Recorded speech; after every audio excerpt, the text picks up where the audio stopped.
శాపమున అప్పుడుత్తమ లోకమందిరి అని మౌనులు ప్రాణము విడిరి. వాళ్ళు కూడా అదే బాధతోటి ప్రాణాలు విడిచారు. ఇప్పుడు దశరథుని బాధ చూడండి, వేసింది ఒక్క బాధ, పోయింది 3 ప్రాణాలు. అంటే ప్రపంచం అంతా కూడా ఒకదానికి ఒకటి రిలేటెడ్ గా ఉంటుంది. చిన్నప్పుడు చీమ కథ చెప్పేవాడు. రాజుకి 7 కొడుకులు, 7 కొడుకులలో 7 చేపలు వేసి చిన్న చిన్న చేప ఎండలేదు. చేప ఎందుకు ఎండలేదు అంటే ఎండ కొట్టలేదు. ఎండు కొట్టలేదు అంటే గడ్డి మోపు పట్టొచ్చు. గడ్డి మోపు ఎందుకు పట్టొచ్చినవి అంటే రకరకాల కారణాలు చెప్పి చిట్ట చివరికి నా బంగారు పుట్టలో వేడి పెడితే కొట్టనా. ఎవరు ఎవరా? చీమ కదా. చీమ దగ్గరికి కూడా మనంతలో మనం వెళితేనే కుట్టిందని కానీ ఈ దగ్గరకు వచ్చి డైరెక్ట్ కుట్టలేదు.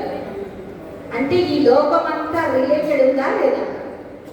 మంచి చేస్తే మంచి మంచి మంచి మంచి మంచి మంచి మంచి జరుగుతుంది, చెడు చేస్తే చెడు చెడు చెడు చెడు చెడు జరుగుతుంది. అందుకే మనం చేసేటువంటి పనుల్ని బట్టే మనకు వచ్చేటువంటి ప్రతిఫలం కూడా దాగే ఉంటుంది.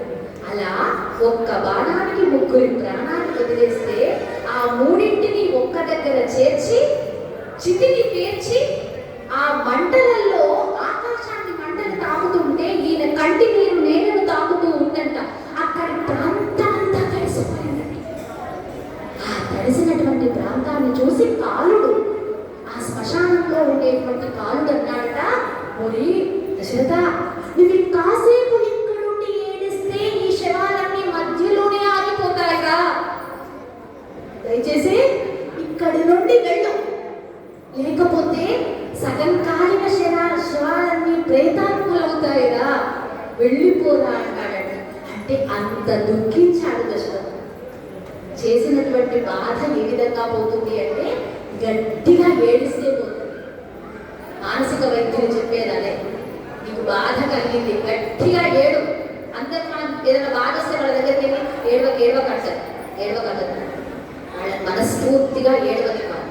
ఏడిస్తే గుండెలో ఉండేటువంటి భారం అంతా తగ్గుతుంది. మనోళ్ళు ముచ్చట పెట్టుకోరు, ఏడ కూర్చున్నామో మనకు సంబంధం ఉండదు.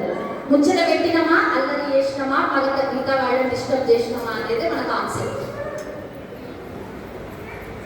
కదా.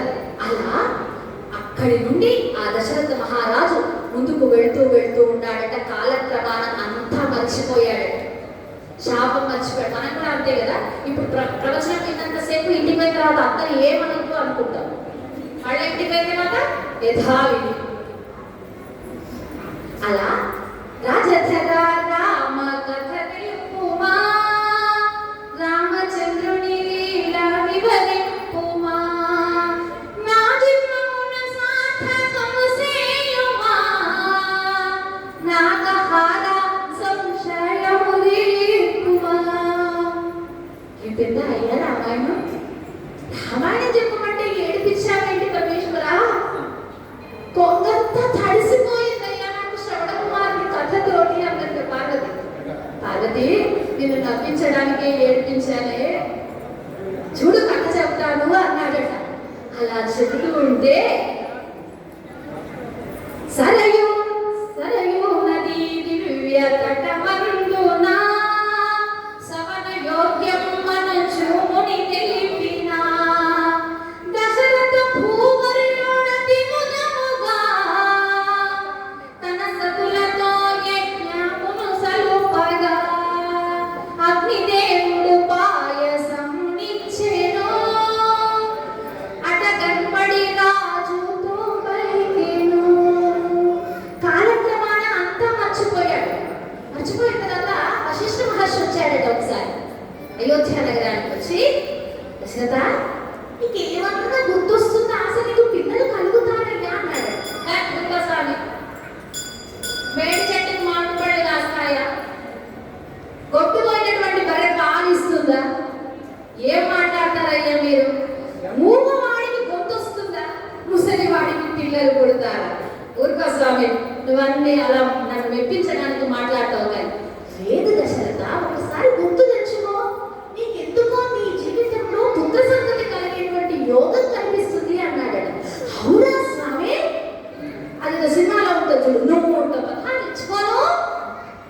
కోరికలు కోరేంత వరకు కలగ ఉంటుంది కదా గురువుగారు. వరాలు ఇచ్చామనుకోండి, నీ ఇంట్లో సత్యనారాయణ వ్రతం చేసుకుంటే నీకు సకల సంపదలు వస్తాయి, మోక్షానికి వెళ్తావు అని చెప్తాం.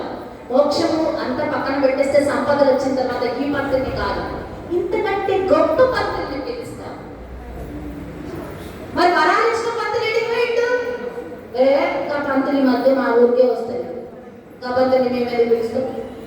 మాకు ఈ మధ్య కొత్త పంతులు పరిచయం అయింది యూట్యూబ్లో పంతులను చూస్తున్నాడు కానీ ఊర్లలో ఉండేటువంటి పౌరోహిత్యుల గతిని చూస్తలేదు.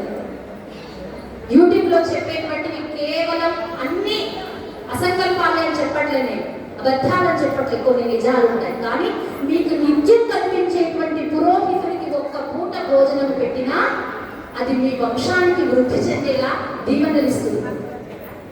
అంతేకాని పెద్ద పెద్ద కంకణాలు వేసుకొని ఆ యూట్యూబ్ మందం వచ్చి మేకప్ వేసుకొని భస్మరేఖలు పెట్టుకొని తర్వాత దాబా హోటళ్లలో తినేటువంటి వాళ్ళు కాదు భక్తులు. మీ ముందు కనబడి నిత్యం దైవతార్చన చేస్తూ గుళ్ళని సంరక్షిస్తూ పొట్టకోటి కోసం పౌరోహిత్యాన్ని చేతబట్టినటువంటి వాళ్ళు మాత్రమే భక్తులు. నేను నిరభ్యంతరంగా చెప్తాను. ఊళ్ళో ఉండేటువంటి పండుగలను కాపాడుకోండి, వాళ్ళని బతిలాడండి, ఏదన్నా చెయ్యండి.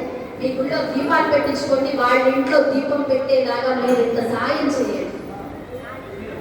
అలా మర్చిపోయినటువంటి ఆ దశరథునికి పుత్రకామేష్టి యాగం చేయమని చెప్పాడట. ఎక్కడ చేయాలి మరి అది?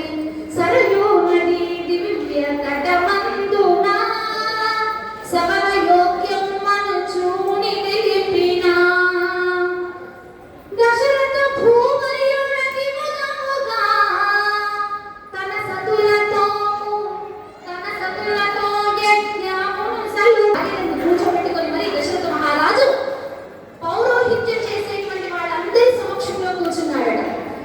అగ్నిదేవుడు పాయసము తోడను అట కనపడి రాజుతో పలికెను చింతిల్లకు మోయినో దశరథ సంతు కలుగును తుమ్మిదో నరవరా పాయసం విని యజ్ఞపతి పోయెను పరగ దశరథ రాజు మది పొంగెను సతులకు నా పాయసం మొసగెను సంత సంపునములు పూజించెను మునిగణములు తనను దీవింపగా ముదమున సాకేతము చేరగా.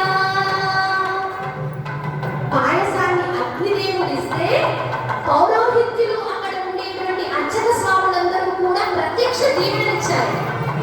ఆయన నీకు సంతతి కలుగుతుంది అని చెప్పాడు. వాళ్ళందరికీ దక్షిణ కాపుదారులు ఇచ్చి వాళ్ళని సంతోషపెట్టి తన నగరానికి వెళ్ళిపోయాడు. అది